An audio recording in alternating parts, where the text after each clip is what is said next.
I'd like to welcome each and every individual to Voices of Integrity podcast for building strong men. And fortunately for my iPhone and my watch, it's working to where it woke me up an hour early, but I got to bed really late, well early this morning. I was expecting like 5 hours of sleep and I got 4 hours of sleep. So it's so we debated, should we call? So Jill's on and Rosanna and myself. So we debated, should we call Nora? Jill says it was up to me. She said, I'm the boss man. So we'll call Nora here and see if she's going to be up. It's interesting being a mom, especially of young kids, because you don't really have options, especially if he's very active. So, at the moment, please leave your name, number, and a brief message, and I will call you back as soon as possible. Thank you. Have a great day. Hey, Nora, this is Mark, Rosanna, and Jill. Jill said that I should call you. And so, I didn't want to call you because you were, Lincoln was up, he was sick, and you didn't get any sleep. But, what I heard Jill say, don't go easy on her. Do not go easy on her. She's a woman. And so that's what I heard her say. Anyways, we're here just waiting for you. So I'm sure you'll be here in a couple minutes. All right, bye. So we stumbled on something that's absolutely profound, life-changing. The 3 C's: consistency, consideration, and competence. And it's just cool when we do that. Like it has so much power, not just for building strong men, but women.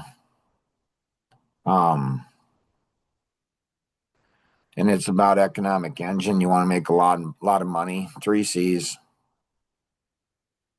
You want to go ahead and be good at a sport like pickleball. 3 C's.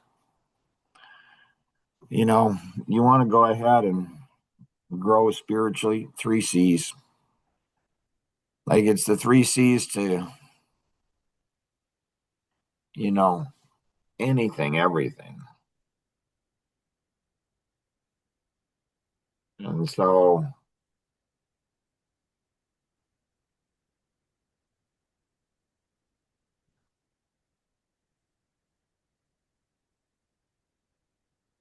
it's almost like I want to just stop there. And so some of the men will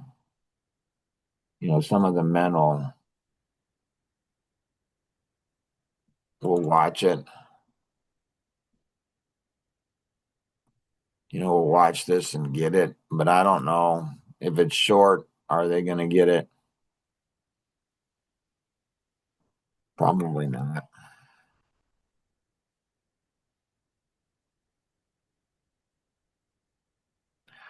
So I've got it somewhere. I don't know where though. That's the issue.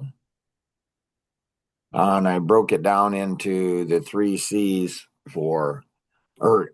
so consistency. The three sub points underneath that is listening, communications, and then do. So you listen and you communicate well, and then you do. And kind of like the same thing in pickleball. Yeah. Interesting. The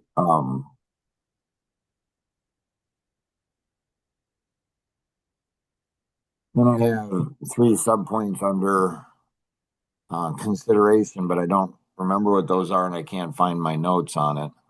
And then there's 3 C's under competency. So, I mean, I've been working on how do you build, powerful men for over 35 years now.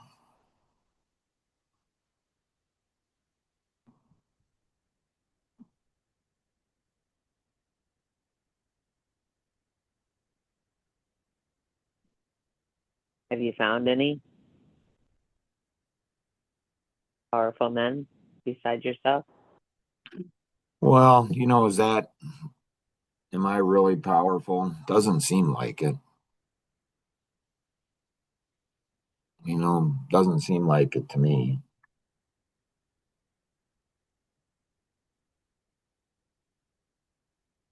Like, Anita, Nora, and I are working with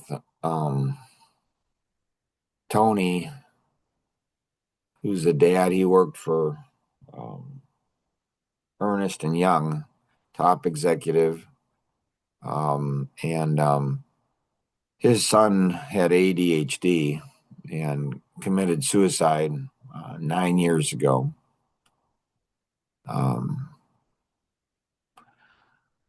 so, I don't know, 12:30, 1 o'clock, I got to finished up my emails, and Adam had, created a song.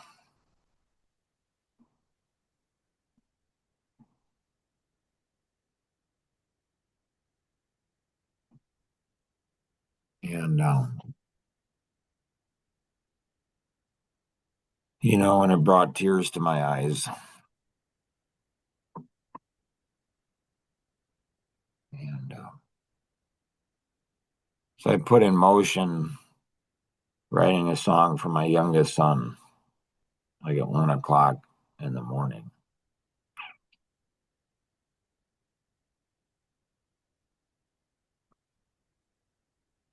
So, Cool. It's always fascinating to me on stamina. People say, well, it didn't work once. You can always tell a lazy person when they say, well, it didn't work once. It's like, really, or it didn't work last time. It's like, really, like, really, like, really, like, it's just,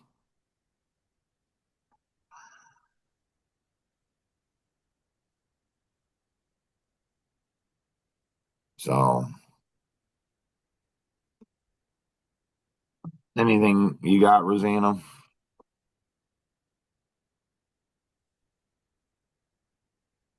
Well, how do we help to go ahead and get the younger generation to see that they need the older generation to learn things? They're struggling.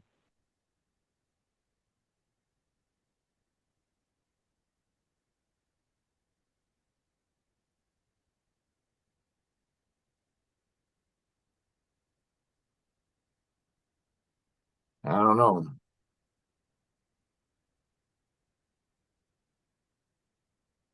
I don't know.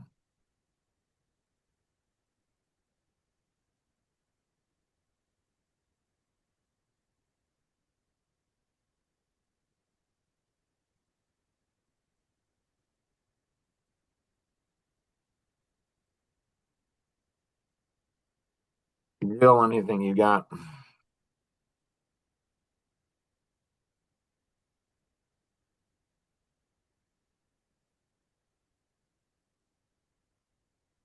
Anything else you got, Rosanna? Not at this point. What Anything did you else work you got? on? What's that? You said you worked on things for this call. What did you work on besides the 3 C's? The 3 C's they're magical. They just are. Bill, anything you got? The 3 C's are magical, but I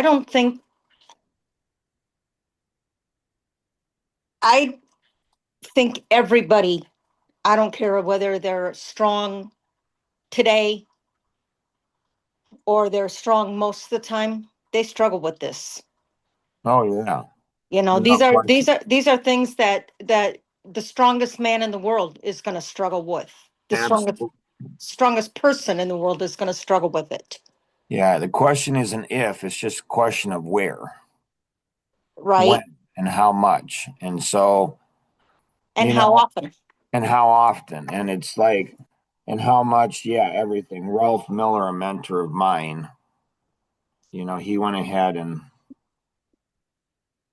his mom at 97 years old was on a bunch of different boards. And she went ahead and said, Ralph, so he's in his 70s, she's in her 90s. She says, Ralph, you know what the problem with old people is? He's like, no, Mom, what's the problem with old people? They're lazy. And so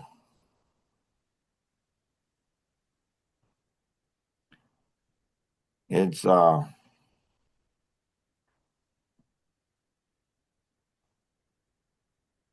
interesting. There's a new song out. Um there's a new song out, and it's a fascinating song. Like it's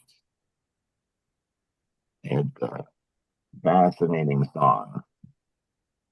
And so, well, I guess I could show you the one.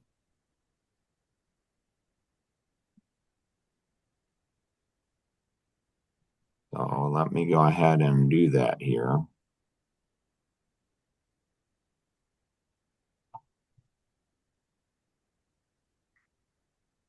And I'll show you another one too.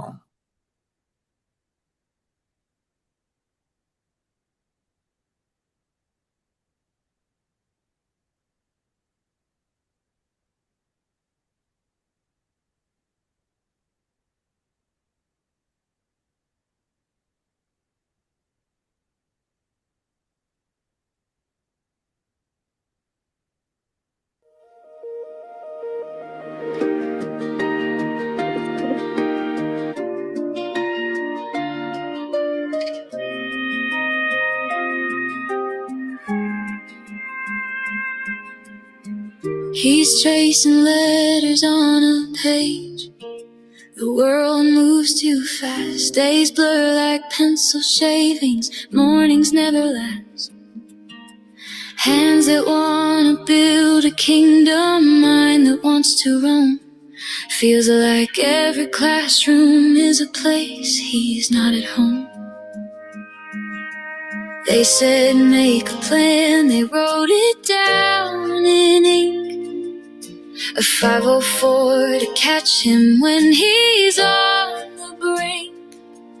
He's gentle out a spark that never dies, learning how to steady all that wonder in his eyes. We'll ride the road to kindness, take his hand, don't let go. There's a million little moments where the smallest mercies grow. For 7 million beating hearts who feel the push and shove, we'll build a gentle armor stitched from patience, help, and love. Some nights he hides the crumpled pages, writes I hate me in the dark, bullies laugh in morning sunlight, and it leaves another mark. But there are coaches at the corner who can teach him how to cope. Tutors, docs, and mentors who will steer him back to hope. There's a team that says you matter, ages 6 to 17. Holistic hands that guide him through the spaces in between. We'll ride the road to kindness, take his hand, don't let go. There's a million little moments where the smallest mercies grow. For 7 million beating hearts who feel the push and shove, we'll build a gentle armor stitched from patience, help, and love. Listen, some numbers hide a danger. Shadows we must face, 30% more likely to feel that they can't stay in this place. So we raise a louder signal, bring the help into the light, turn statistics into stories, and give weary souls a fight. One coach, one school, one caring hand, one dawn that feels like home, a kindness scholarship to say you will not walk alone. Ride the road to kindness, take his hand, don't let go. There's a million little moments where the smallest mercies grow. From sleepless nights to morning suns, from I can to I will try, we'll lift the scattered pieces, teach them how to fly. If you see a child who flickers, don't look away, bend the light. A small hello, a place to breathe, can change the course of a life.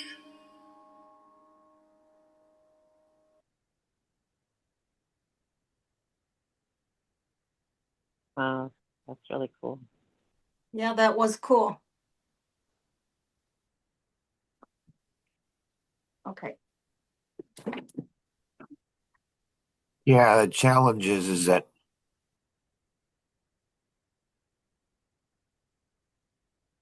there was nobody there to help with Jonathan. Family wasn't, the church wasn't, they abandoned us.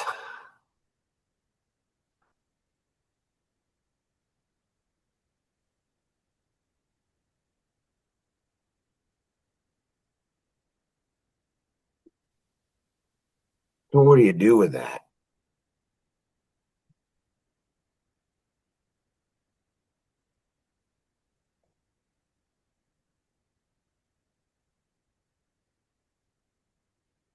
Just It's just overwhelming. Just it's just overwhelming.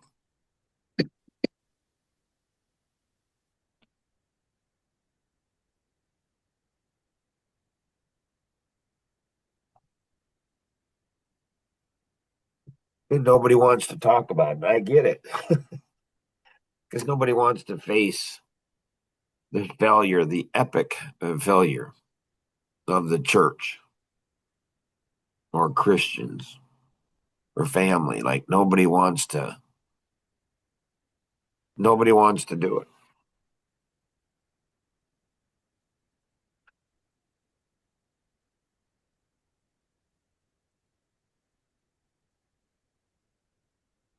Maybe because nobody wants to admit their own failures.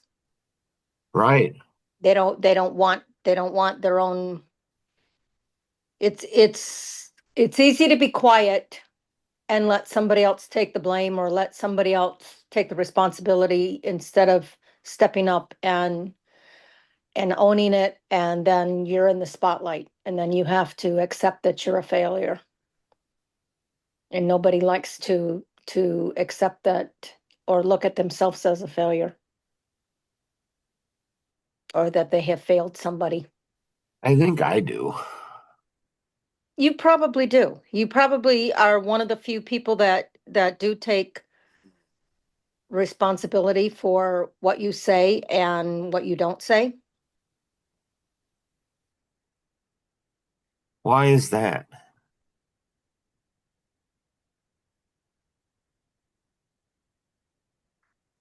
Because you think deeper, you think more, and you think when you are a friend with somebody, you're a true friend with them. You're not a surface friend.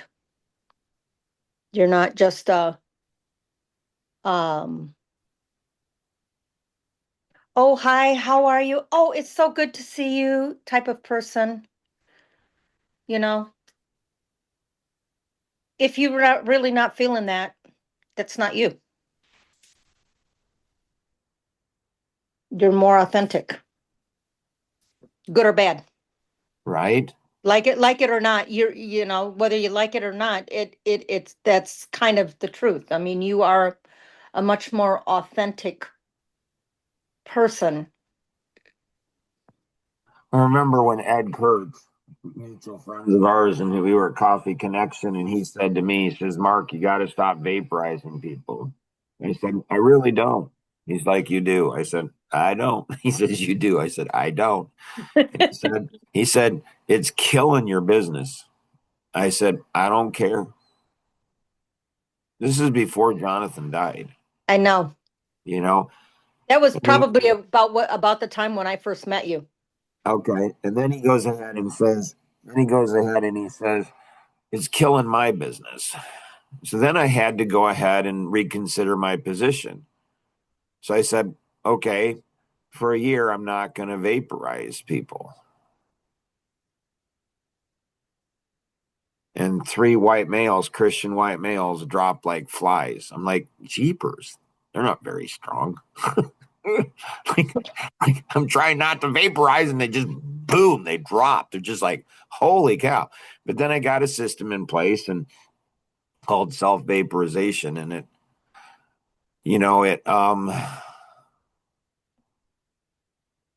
didn't vaporize anybody the rest of the year.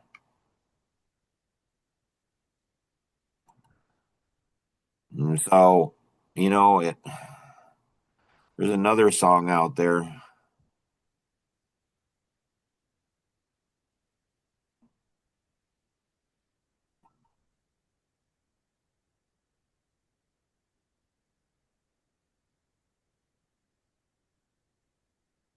There's a song on friendship out there now.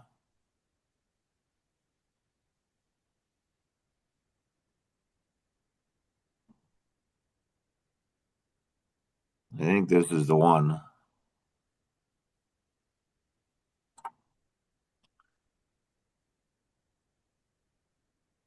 Then I got one more out there, and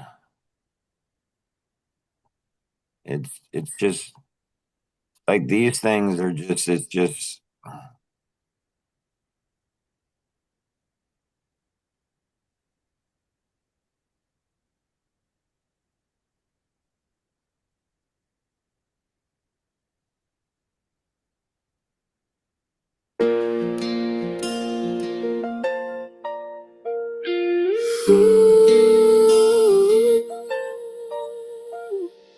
We learned to laugh from a distance, nodding past the time. Built small safe rooms of silence where words can never climb. You held a light for strangers, a mirror for my shame.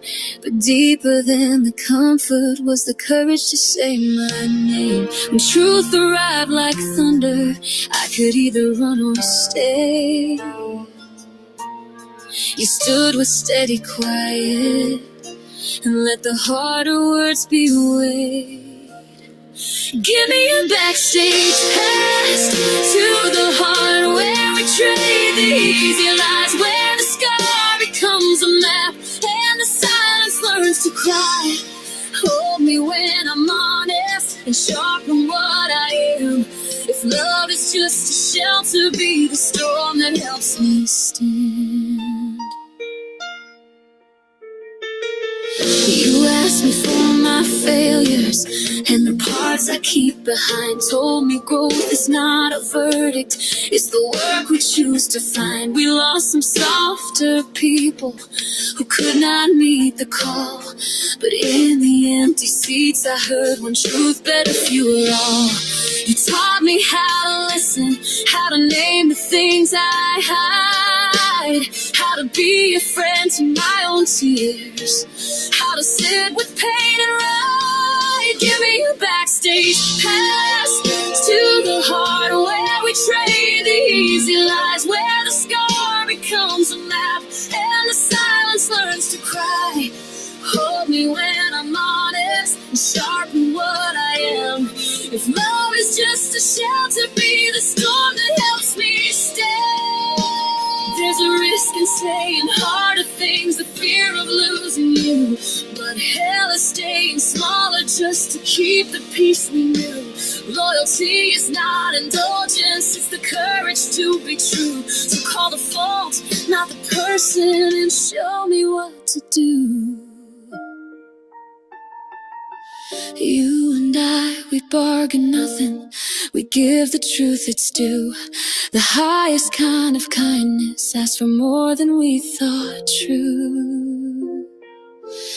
So give me a backstage pass to the heart, where we trade the easy lies, where the scar becomes a map and the silence learns to cry. Hold me when I'm honest and sharpen what I am. If love is just a shelter, be the storm that helps me stay. If every measured hurting is a lesson that we keep, I'll take the wounds for waking and the nights you stayed awake. Backstage pass to the heart, come in and don't depart. Teach me how to be a friend, teach me how to guard my heart.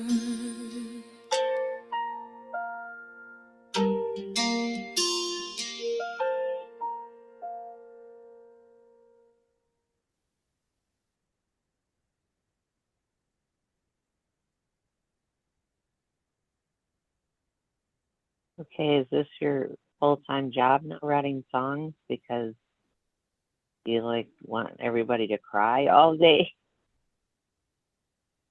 Right? Yeah.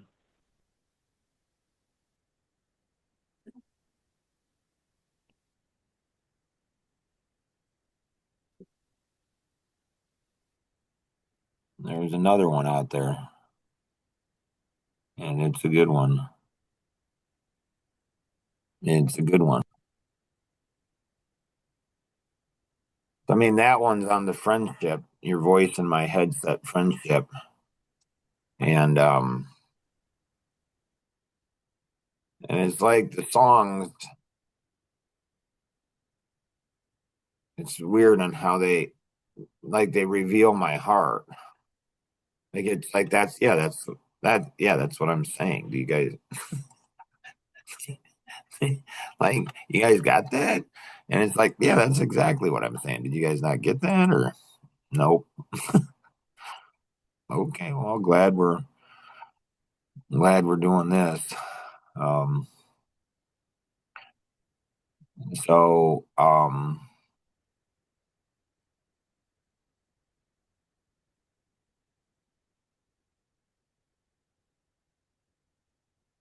so this one here is a new friend I've got. He's got an interesting name, Joe.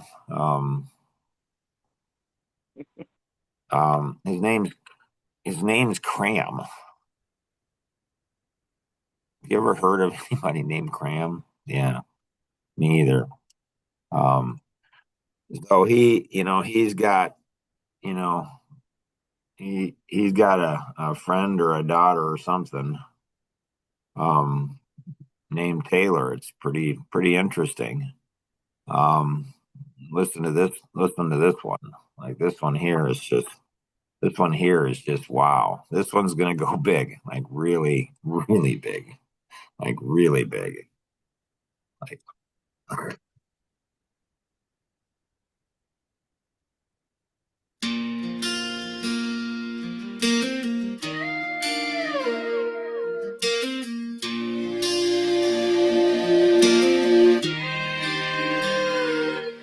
Hey Taylor, honey, this song is for you.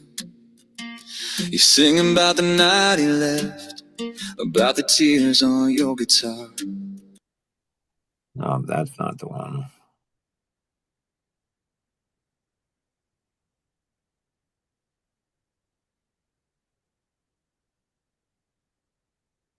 Here it is.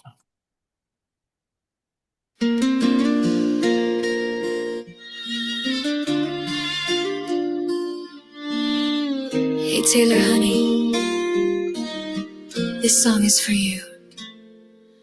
You sing about the night he left, about the tears on your guitar, about the way the world went dark when love drove off too far.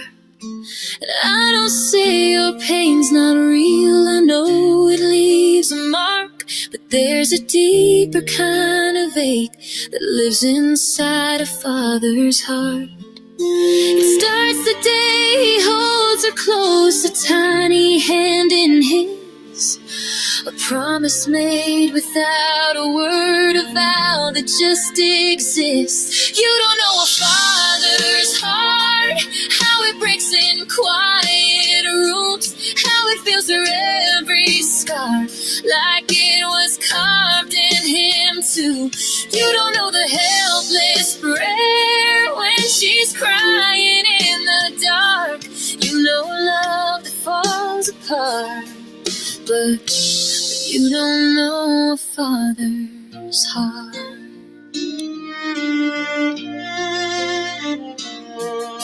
He saw her first breath in this world, he heard her first small cry. He learned to be her superhero without a cape or spotlight. He danced with her at 3 years old, he watched her dreams take flight. He'd trade his own tomorrow just to keep her safe tonight. But time has hands that pull away, she grows and chooses wrong. He stands there with a shattered smile while she writes her heartbreak songs. You don't know a father's heart, how it shatters silently when the man she chose walks out and she falls back to her knees. He wants to take the hurt himself, to tear it clean apart. You know the pain of loving men, but you don't know a father's heart. He can't live her life for her, can't fight the war she'll choose. He can only stand with open arms when she's got more to lose. And every tear she cries at night is one he feels twice through. He'd rather bleed 1,000 times than watch it happen to her too. You don't know a father's heart, how it never clocks out, never rests, how even when she's grown and gone, she's still beating in his chest. You can turn heartbreak into gold, into stages, lights and art, but love that stays through every storm, that's a father's heart. So sing your songs, Taylor's sweat heart of broken love. They matter, they're apart. Just know there's deeper, quieter pain in a dad's unguarded heart.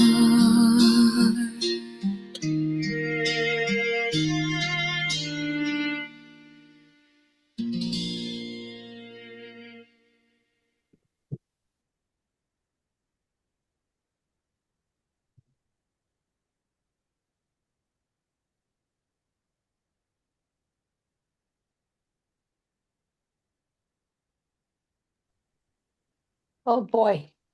Right?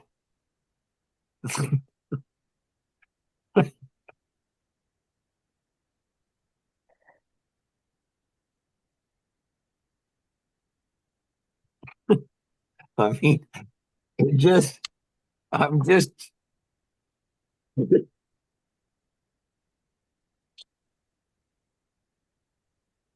my guess is that, those are going on TikTok on Cram's TikTok channel. And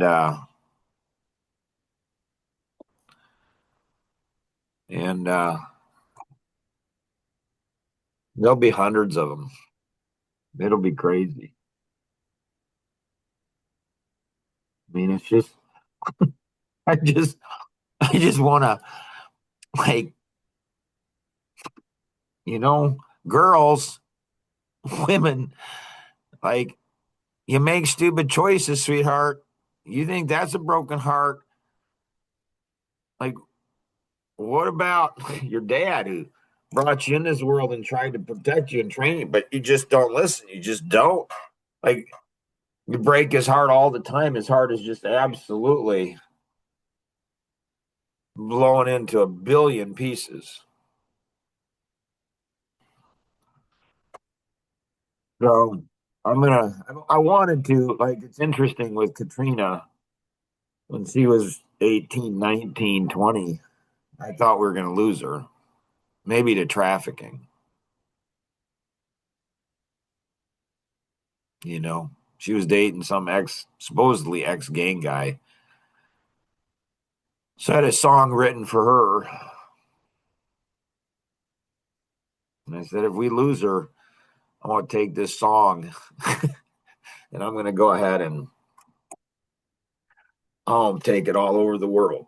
Like, she can't escape. She can't escape her father's love. She just can't. You know, but that was 12 years ago. So, you know, and so, I mean, remember, I wasn't supposed to be watching it. I'm sure God wanted me to. Um, but when we were growing up, we had very limited TV, like very, very high restrictions. Couldn't watch much TV. Um, but I watched Love Boat. For sure, parents didn't want me watching that. And there was one episode on Love Boat, and this country music singer, he was, this country music singer, he was dry. He couldn't, he couldn't go ahead and he couldn't come up with songs. Like, he couldn't come up with songs. And so his agent books him this cruise on the Love Boat. And and then he falls in love with this girl on the Love Boat.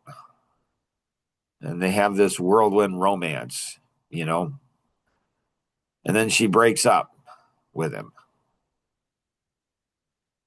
And then he can write country western music songs. And then the agent confesses he set the whole thing up. He paid the girl and fall in love with the guy so the guy could go ahead and have his heart broken. And so he could write country music. And obviously, because it was a Love Boat, she came back around and they fell in love and everything lived happily ever after. But, I was a teenage boy at the time, and I thought, how profound is that? That hurt, that kind of hurt goes ahead and inspires you to write songs that touch people's hearts. So I've wanted to write a song for each one of my kids. I did some work on it, but man, was it hard. Now, though, yep, got the system in place. So I may write a song. I wrote one for Tim yesterday. So probably today I'll write one for Angela. Then tomorrow, maybe Katrina, and then Ben, and Melissa, and then Duran, and then Jonathan. And I got 10 grandkids and 2 more on the way. I'll write songs for them too. I will be the most prolific songwriter, but I'm going to have everything, because I don't want the accolades, and I don't want the stardom, and I don't want somebody misunderstanding that, like, like it says Taylor, here's a song for you. I mean, I don't know. It doesn't say what her last name. There's a lot of Taylors out there. I mean, could be anybody. But understanding there's a Taylor Swifty or something like that, that there's a lot of fans out there that might get a little bit upset writing a song. She can write songs about all her exes and how heartbreak it is, but you're so so it's like can the songs heal? Can they open up the wound and can you get out the I mean can they feel anybody else's pain other than their own? It doesn't seem like women are able to do that. It's like, and most of them don't even try. Like most of them don't even try. Most women don't even try. They don't even try. They're not even like, what do you think it's like? I mean, what do you like Nora yesterday at Coffee Connections? Like I call her, we have a 6:30 and she's there and she's obviously exhausted and not doing well. It's like, yeah, Lincoln was up. She has a 3-year-old son she adopted when he was born. She was there for the birth.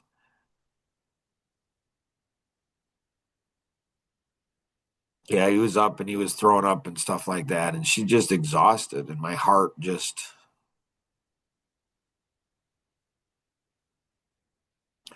I'm glad that, that God created me a man. There's some things that suck about being a man, but there's some really good things. And not having to get up at night with throwing up or vomiting or diarrhea, kids cleaning stuff up. That's one of the advantages of being a man. like, so my heart goes out to her so I can feel, because I've been exhausted before and I've seen vomit. Maybe I've cleaned it up once in my life, and diarrhea, giving the kids a bath when it's all over the place. I don't know if I've done that, but I'm aware of it. That's messy. It's not easy. It's hard stuff. I could do it if I had to.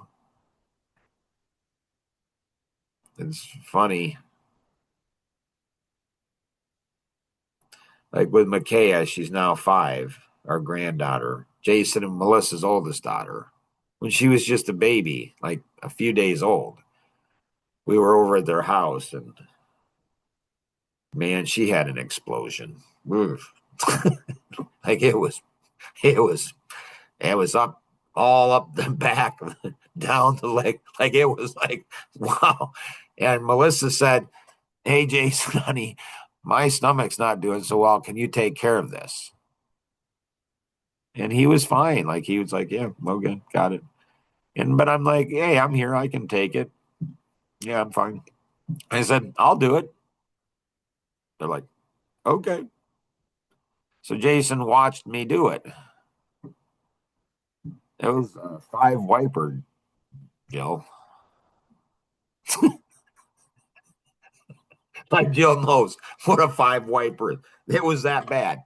But being a Boersman, raised Dutch, like, when I grew up, you didn't have any disposable or any wipes. You went ahead and had cloth diapers and you clean it all up manually. And I'm like, I'm not going to waste, 4 wipes. I'm going to get that bad boy in 1 wipe. And I did. 1 wipe. And I was clean, efficient. Like that little girl, she was back on the road, everything. Like it was, yep, change that tire, pit stop it, get her back going. And Jason's like, after he's like, "Melissa, like you said, your dad doesn't know how to change diapers." Like, wow, and it's just fascinating. And it's weird. It's just weird, Joe. It's just strange. Like, I mean, like on how I have done so much. And my girls, they, like Elaine, I asked her once, I said, what do you appreciate about me, or what are you impressed with me, or something, like, what do you like most? And she says, "When you get sick, you don't whine. You just work." And I don't get sick very often, so I don't even know when she was aware of it. But my girls are like, "Yeah, you get sick, you're a baby dad. You're like other men." I'm like,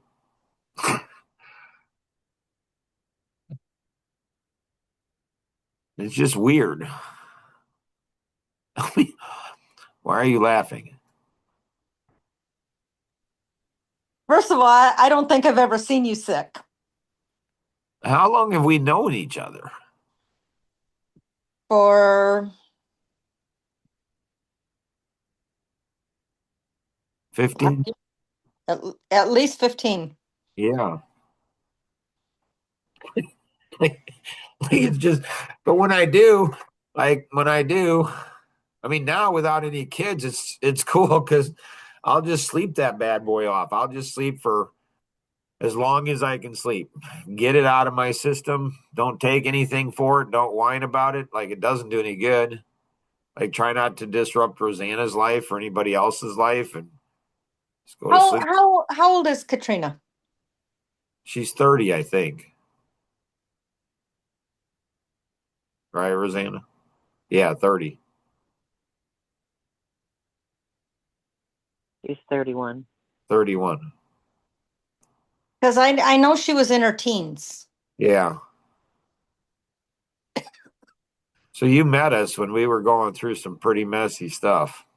Holy cow, was it rough season of life. Rough season.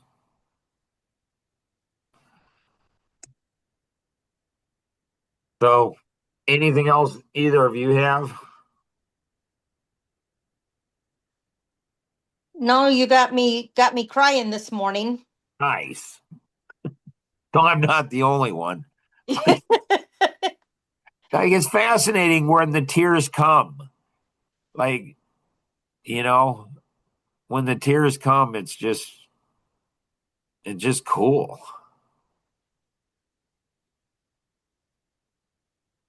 You want to share anything or you good or No. The song about the father, the last one, right? um, kind of reminded me. When I got married, I've been married twice. And after my first marriage, well, the day of my first marriage, I was in the church and I really thought twice about walking down the aisle. I wanted to turn Wow. around and run. Wow. And I thought, you just got the jitters, just go ahead Right. with this. Right. And, but I really didn't want to. I really wanted to turn and run. Wow. And years later, after I was divorced and I was talking to my dad and I told him, he said, I wish you would have. He said, I would have supported you. He said, I would have ran with you. And for for 1 minute, I just, it was like, Dad, why didn't we ever have this talk before? You know? Well, it's terrifying as a dad. It's absolutely terrifying because you don't know. You don't know. You don't want to mess anything up, and you don't want to.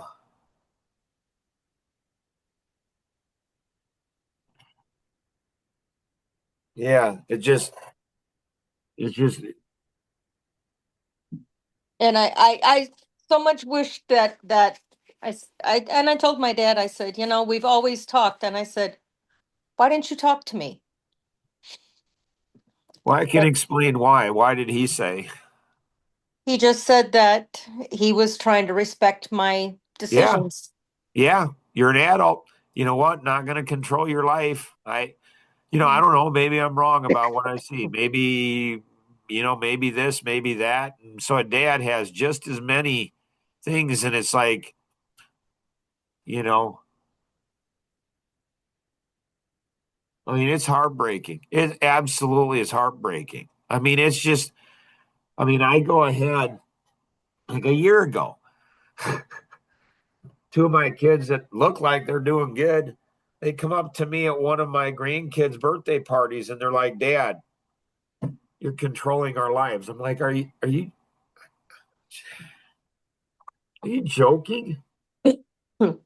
You know what? Fine. You guys want to crash and burn? I won't even, I won't even, I mean, I'm like, do you see this and this? Do you see like this and this and this and this? Do you guys see these factors? Do you see this stuff? Like you can't even point out. You just can't even point out. You can't even say, I'm a little concerned about that and that and that. You can't even do that. And it's like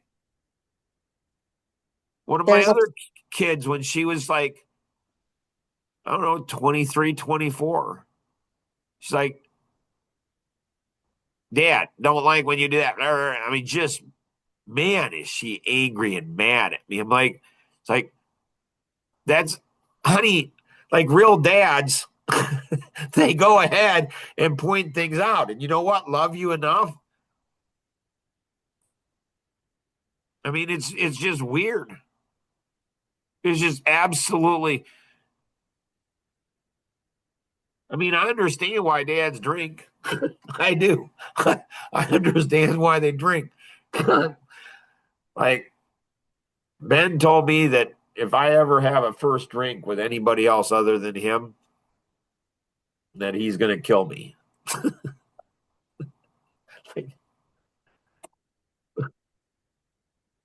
But it's just like,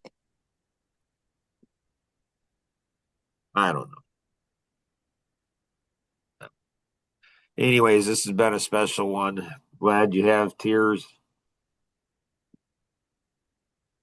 Um,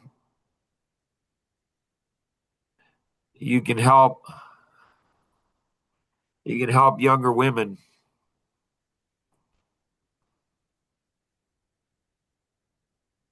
You can help younger women to say, "Hey, encourage your dad to be honest with you. He sees stuff that he won't say, you know, and other women, if you don't have a dad around or the dad's not there, the dad's not there. If you can ever get, a dad figure that has enough courage to put it things that's honest with you. it's honest with you, don't lose him. Hold him tight because they're rare. They're rare and they're precious. And someday you're going to wish.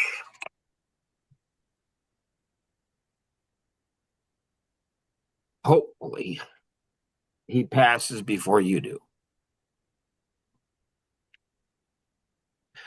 And you're going to have so many questions for him. You're going to wish that you were on the Sunday 7 a.m.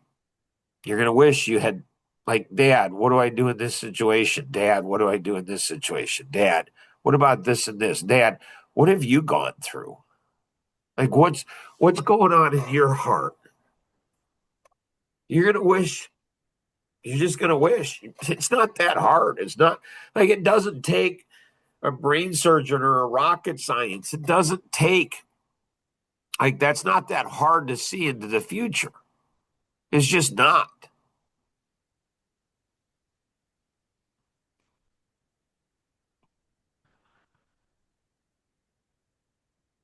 But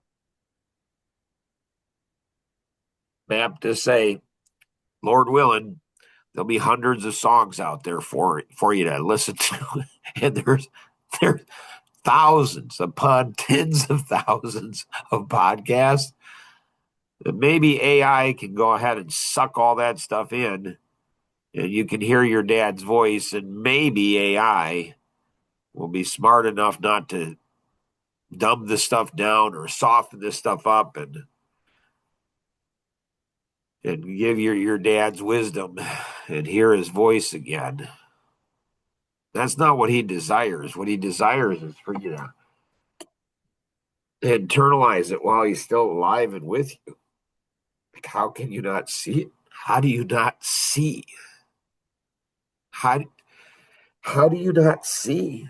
Like, I just don't get it.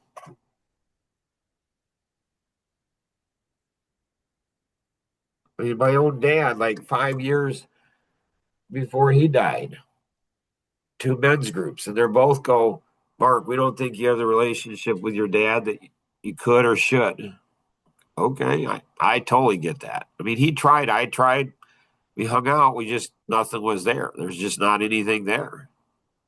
Just, and I helped him with his vision, his churches for years, decades. Best years, youngest year, prime of my life. I mean, I think, I think today is the best day of my life. I think this is the season of the best season of my life. And so, but the prime of my life when I was, in my 20s and 30s, I mean, I served. And so I went to my dad and I said, "Hey, Dad, couple men's group," and they don't know it. I mean, it's just weird. And they said that they don't. They think that you and I don't have the relationship that that we should or could. He laughs and he says, "Well, Mark, I don't really have a relationship with any of you four boys." That's a strange thing to say, Dad. So I have three brothers, and I'm like, okay, copy that, Dad. And my mom, 50 years of marriage, 50 years of marriage, sitting right next to him. And I said, "Dad, like, do you have a deep relationship with anybody?" And he's like, laughs again. He's like, "No, probably not." Now, I can see if he wanted to irritate my mom and get a little physical attention, and she'd hit him, but she didn't. There was no response, just sitting there. I'm like, dang. I'm like, "Dad, are you okay with that?" He's like, laughs again. He's like, "I guess I must be, right?" I'm like, okay. 5 years later, I'm helping him to bed. He's in hospice. He has a few weeks to live. Turns around and thumps me in the chest. Says, "Mark, you'll never stop driving, will you?" Like, "Dad, sorry." I mean, I didn't say a word. I'm just like, I don't even know what to say. I mean, it wasn't a hard thump. It wasn't violent. It was just like, but it was a thump. Wham. First time, like he wasn't that kind of a guy. And just boom, right in my chest. It didn't hurt. It just like, and he's like, "I guess our relationship will always be what it's always been, won't it, Mark?" Like, Dad, like, I don't know what to tell you. I don't like, I'm speechless. I don't even know. I just like you had an opportunity for the last 20 years, Dad. I mean, I came to you 5 years ago and you said you were okay with it. Now you're not. What do you want me to do, Dad? But he was the low frequency person. Just just the low frequency person. You're writing these songs, and I used to um go out on my horse, and I always rode bareback, and I just had a halter with a lead rope, and that's how I rode out in the pasture. And we'd go out there, and if he was a little jittery, which he'd get that way sometimes, I'd sing to him. Or if I was working through stuff, because my dad always wanted me to be tough. And the only time I felt like I could show my emotions was when I was with my horse, and I would make up songs and sing to him. Sometimes I'd write them down, and maybe someday I'll find those songs again. Right. Um, And Jill, I don't know. Maybe, maybe you're right. I'm not sure you are though. But you might be. I don't know. I don't know if your dad wanted you to be tough. He just knew you were. And he loved you for that. Like at the deepest core of who you were as a woman, as a girl. And, most men can't handle a strong woman. And he just knew you were. And he loved you for it. And he's just like, that girl, she's going to be something. She's going to be amazing. She is amazing.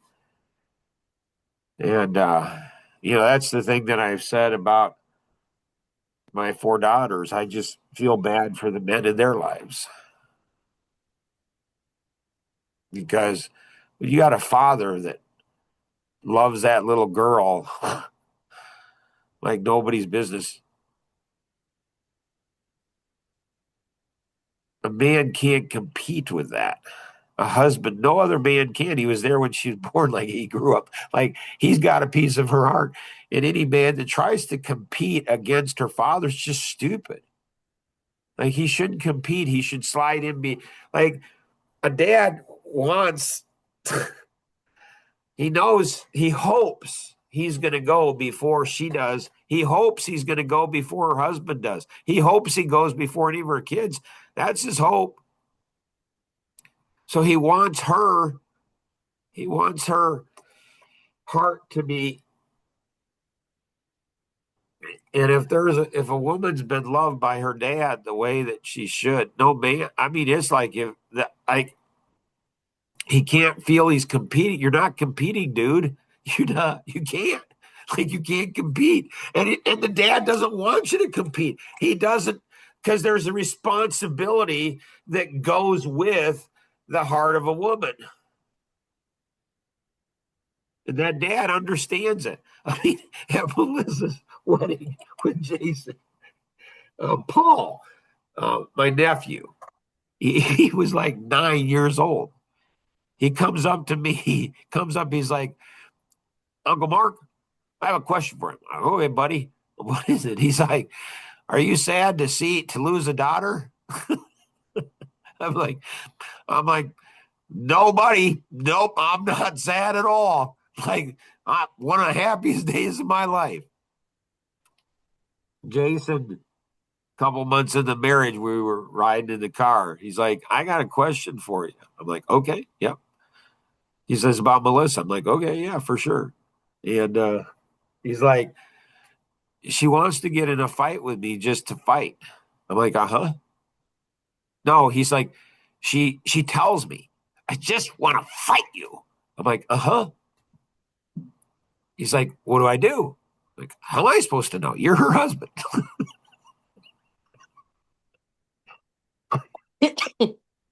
like, yeah, dude, welcome aboard. Like, welcome aboard. Like, yeah. I mean, it's like, what did I do as a dad? Like, why am I getting all of this stuff? I do this and this and this and this. I mean, I could go ahead and see if I emotionally, physically, sexually abused you. I could see how you could be angry with me, but I didn't do any of those things. Well, you did emotionally abuse me. How? Well, when I was 12 years old, Shadow, the dog, okay, yeah, ran away. Okay, I remember that. And you said that I can't chase him. You made me not chase the dog. Like, and how is that abusive? You didn't trust me. You mean I was concerned you're going to get hit by a car like the dog did? It's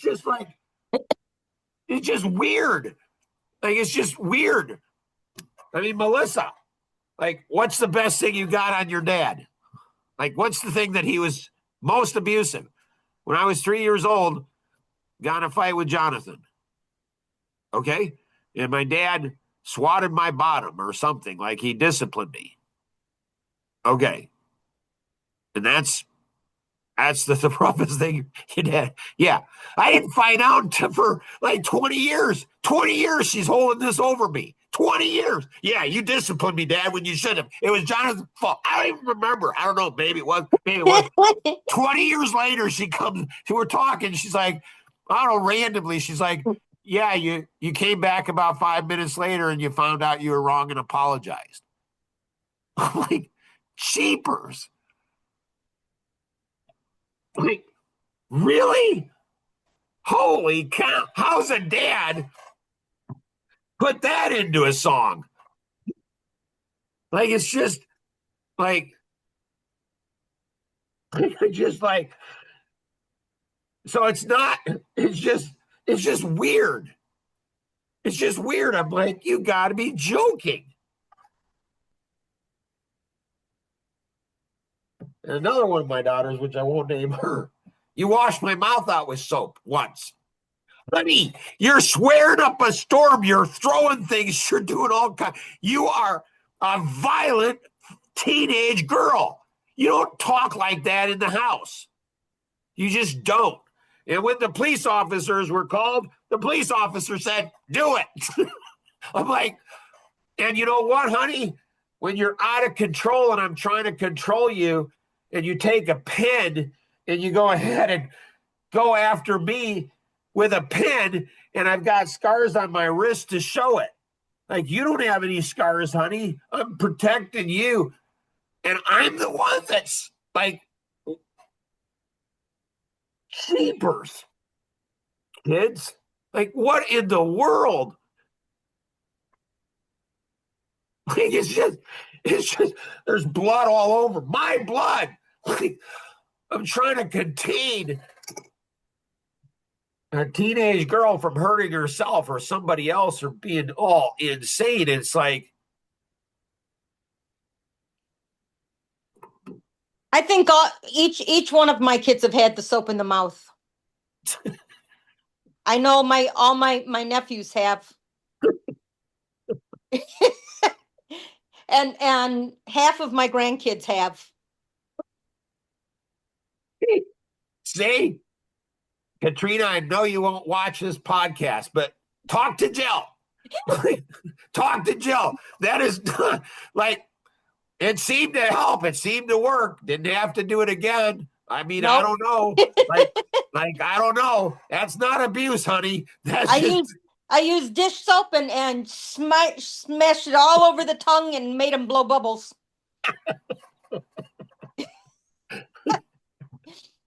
all right. This has been fun. A long one, but definitely like cheapers. Like, it's just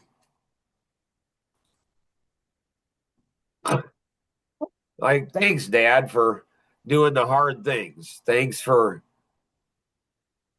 trying, and thanks for doing all kinds of stuff. And thanks, Dad. Nope, you abused me. Like, Hey, Rosanna, you said you asked a question earlier, and you said, how do we get the young people to listen to the wisdom of older people, basically? And I think Yeah. through until what I have kind of been finding, until they get to a point where they're ready to listen, they won't. But at some point when they are ready to listen, or you can take the music that you've got, the lyrics that you have, and put that into a genre of music that they are listening to today, not something soft like it is, but something in a rap or in a different genre of music, something that they're listening to, they will listen to it. But if it's in a genre that you and I listen to, there it's not going to get through to them. With the music, the lyrics will, but it has to be with what they're listening to. And as far as them listening to us and listening to our advice, until they get to a point where they realize that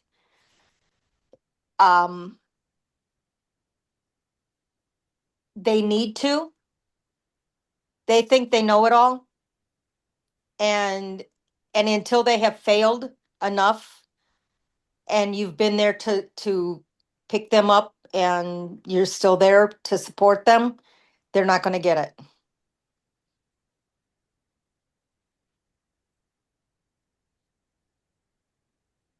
questions, Rosanna? Hopefully it's not too late. Hopefully it's not too late.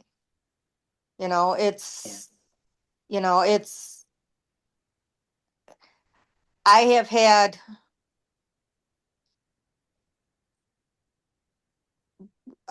kids come back to me, you know, we've talked and a year or two later, they, it has turned over in their mind, but they didn't come back and say anything or internalize it. It took a while for them to actually internalize it and realize that it was good advice. Yep. And the challenge is TikTok and YouTube and all the social media and all the internet. It feeds them lies. And, you know, you can mess up, you can make poor choices and another poor choice and another poor choice and another poor choice. And you just keep making poor choices and the internet just keeps feeding you. It's not your fault. It's somebody else's fault. It's like, you know, so I don't know, but I appreciate you, Jill. Thank you. Have a blessed weekend. You too. We'll see you. Bye-bye. Bye. Thank you. Bye.